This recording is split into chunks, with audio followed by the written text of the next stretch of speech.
కొట్టిన బాణాలకి కృష్ణ పరమాత్మ కవచం పిట్లిపోయింది. పిట్లిపోయి మోదుగ చెట్టును కొట్టినట్టు కొట్టేశాడు కృష్ణుణ్ణి. వెనక్కి తిరిగి చూశాడు, నెత్తురు ఏరుల కింద పారిపోతోంది అర్జునుడి శరీరంలోంచి.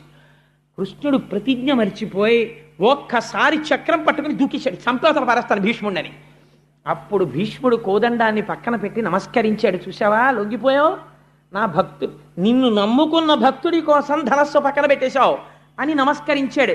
10 రోజుల యుద్ధం పూర్తయిపోయిన తర్వాత ధర్మరాజు గారు కృష్ణుణ్ణి పిలిచి అన్నాడు, పితామహుడు యుద్ధం చేస్తుంటే ఇంకా యుద్ధం చెయ్యలేం, ఆయన సామాన్యుడు కాడు, అరివీర భయంకరుడు, ఎలా ఆయన్ని యుద్ధం నుంచి ఆపడం అని అడిగితే కృష్ణ పరమాత్మ అన్నారు, దీనికి ఒక్కటే పరిష్కారం, నువ్వు చెప్పులు విప్పేసి కవచం తీసేసి శిరస్త్రాణం తీసేసి 5 పాండవులు నేను కలిసి భీష్ముడి శిబిరానికి వెళ్ళి నమస్కారం చేసి ఆయన్ని అడుగుదామన్నారు.